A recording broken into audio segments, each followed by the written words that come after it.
Good morning, Year 6. I hope you're well and have had a good weekend. Today, in our reading lesson, we're going to carry on with Private Peaceful, and today we're going to start chapter 8.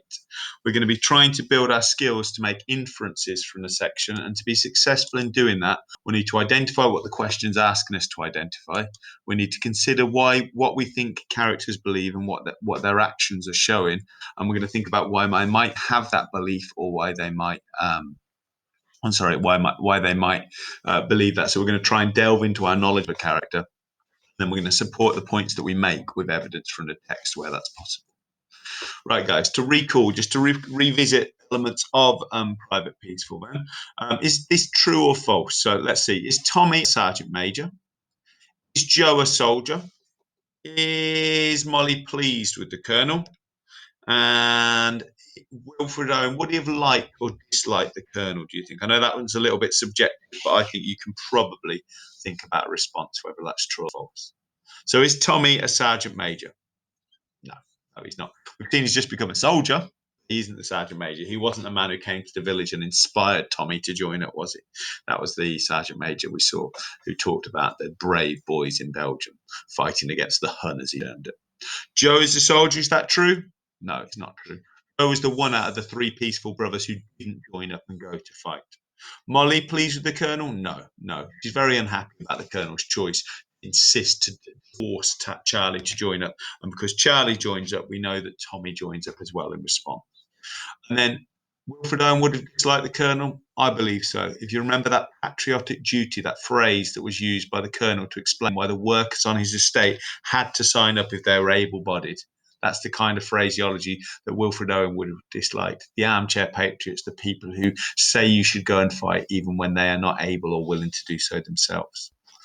Right, guys, I'd just like to think a little bit about the chapter titles as we've gone through. So the first three chapters in the book were 5 past 10, 20 past, 20 to 11, nearly quarter past 11. So gradual times getting later in the day. So 5 past 10, if we're thinking of our school day normally, that'd be before playtime. 20 to 11 would be about when we have playtime. Quarter past 11 after playtime. Then, assuming it's the morning, then 10 to midnight. Now, 10 to midnight tells me it's not the morning, it's actually the evening, isn't it? So 5 past 10, all of us should be asleep, even me. And then 10 to midnight now, we're getting deeper into the night. 24 minutes past midnight. Now, if somebody's aware of this passing of the time, as our narrator was, as each of these little interludes at the beginning of a chapter were appearing, that tells me something about them. Are they sleeping as they should? And if they're not, why not? I want to know now why my narrator is still awake at 5 to 1.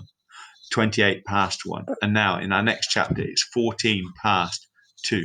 So I now perceive that my narrator, Tomo, is awake all this time. That tells me he's unsettled. I'm inferring from that. I kept checking the time. We can tell he keeps keeping the time because that time is the time that's given as the chapter title. I keep checking the time. I promised myself I wouldn't, but I can't seem to stop it to help myself. Each time I do it, I put the watch to my ear and listen for the tick. It's still there, softly slicing away the seconds, then the minutes, then the hours. It tells me there are 3 hours and 46 minutes left, so tick tock, every second counting. Charlie told me once this watch would never stop, never let me down unless I forgot to wind it. The best watch in the world, he said, a wonderful watch. But it isn't. If it was such a wonderful watch, it would do more than simply keep time. Any old watch can do that. A truly wonderful watch would make time. Then, if it stopped, time would itself would have to stand still. Then this night would never come to an end, and morning would never come. Charlie often told me we were living on borrowed time out here. So in France, this idea of borrowed time. I don't want to borrow any more time. I want time to stop so that time tomorrow never comes, so that the dawn will never happen. I listened to my watch again, to Charlie's watch, still ticking. Don't listen, Tomo. You can see he's talking to himself there. Don't listen, Tomo. Don't look. Don't think. Only remember. Why would he want to only remember? Why would he only want to look backwards? I'm thinking as a reader.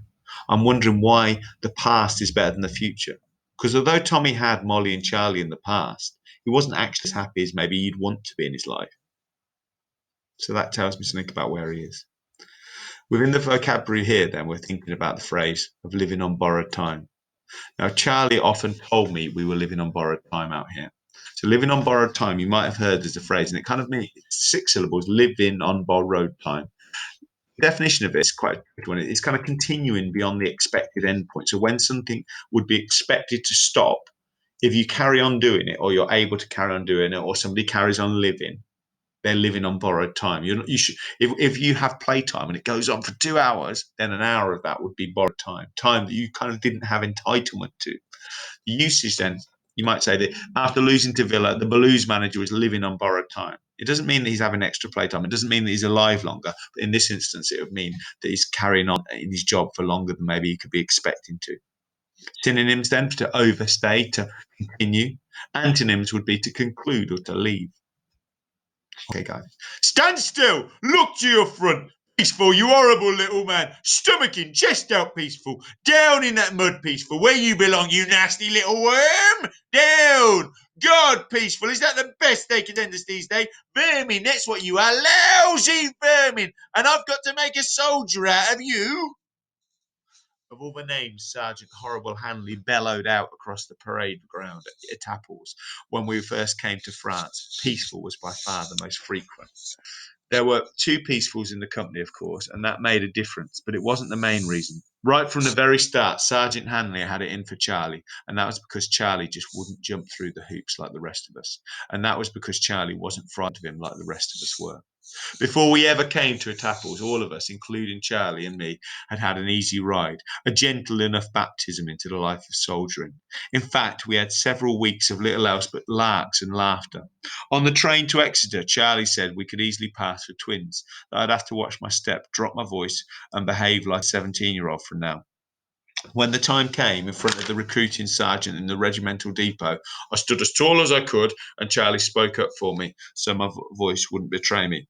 I'm Charlie Peaceful and he's Thomas Peaceful. We're twins and we're volunteering. Just looking on this page, then, jump through hoops is a phrase. Charlie wouldn't jump through hoops. I don't think that means that Charlie literally wouldn't jump through hoops. I think that idiom, that phrase, means something. What does it mean if you won't jump through hoops? Will you follow rules? Will you follow the expectations? Or will you only do what's necessary? It's a bath. 5th of October, said Charlie. Both of you, asked the recruiting sergeant, eyeing me with a little thought. Of course, Charlie replied, lying easily. Only I'm older than them by 1 hour, because they're pretending to be twins. And that was that. Easy. We were in. The boots they gave us were stiff and far too big. Hadn't got any smaller size. So Charlie and I and the others clomped down like clowns in tin hats and khaki. That's the colour of the material that their uniforms are made of. There were some faces from home we recognised in amongst the hundreds of strangers. Nipper Martin, a little fellow with sticky out ears, who grew turnips on his father's farm in Dalton, and who played a wicked game of skittles up in the Duke. There was Pete Bovey, thatcher and cider drinker from Dalton too, red-faced and with hands like spades, who we'd often seen around the village in a little sleigh, thumping away at the thatch, high up on someone's roof. With us too was little Les James, from school, son of Bob James, village rat catcher and wart charmer. He'd inherited his father's gifts with rats and warts, and he always claimed to be able to know whether it was going to rain or not on the next day. He was usually right too. He always had a nervous tick in one eye that I could never stop looking at when we were in class together. And the phrase this page is that phrase of inherited father's gifts. So does that mean he actually got the things that were wrapped up, or does inherited father's gifts mean something about skills? What do you think? Okay, guys. The vocabulary work there to do first of all, and then we're going to move on to our inference section. And our inference section today is going to be looking at some slightly different types of questions to the ones we've done before. So on page 105, what does the section tell you about Tomo's relationship with his brother? So that's the beginning of the page, at the beginning of the chapter, where we hear about his perspective of the watch. Now it's clear that the brother's relationship, and just to back to the question, if you see the black writing, it makes it clear you need 2 features of the relationship. So again, if you gave 1, you might only get 1 mark, whereas this is a 2 or 3 mark question. It's clear that the brothers' relationship used to be strong as Tomo had listened to his brother describing the magical watch. Remember, in the past, Charlie had described this watch as magical, or as the best watch in the world. So Tomo's now thinking of it still and remembering back to that. However, you can see that he still months, if not years, thinks about that and cares for Charlie's watch, shows that the 2 were previously close. can see, can't we? So although they were strong in the past, we could actually add to this answer. We could say that they're not as close now because he doesn't show that he believes this watch is as strong, as powerful as his brother had told him in the past. So he doesn't trust his brother's view on the world as much as he would have done in the past. So to really add to that answer, we could add a third element where we identify why they've changed in tact now. Inference questions today then. We've got to put a tick in the correct box to show whether each of the statements is a fact or an opinion. So looking at this section about Sergeant Hanley, is it true or so is it a fact or is it an opinion? So an opinion is something you believe and you think, but you can't always support with evidence to say it's definitively true. So it's what your belief is rather than what a fact is. A fact is something that nobody could really argue with. Was he in France? Yes, he was. So that is a fact. Was he unpleasant? Now, unpleasantness is a little bit of a tricky one. Normally, unpleasantness is what's called subjective, and that means that different people's perception of what is unpleasant are different. Now, somebody could argue that Sergeant Hanley was being very bossy, being very in command, due to the fact that he needed to be like that to make the soldiers strong and able to fight and to protect them. So you could almost argue that's an opinion rather than a fact.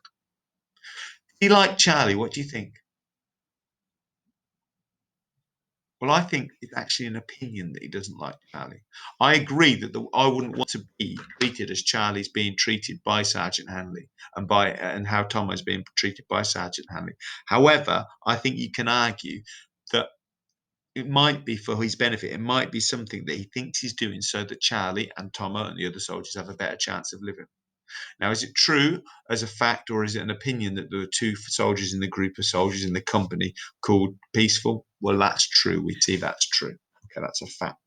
So, fact and opinion are different to true and false. Opinion is something you might believe, you might have evidence for, but other people could disagree with. Facts are things that are definitively true that nobody can realistically argue based on the evidence you have. Right, guys, your inference then, you've got some facts and opinions to put together relating to a section of page, and then you've got some answers to support with evidence from the text about page 106 as well at the bottom of the page. Now, please try and find two ways and two features for each of those to really support your answers for page 106. Okay, thanks very much for your listening today, guys. Looking forward to seeing those completed pieces of work. Thanks, guys. Bye.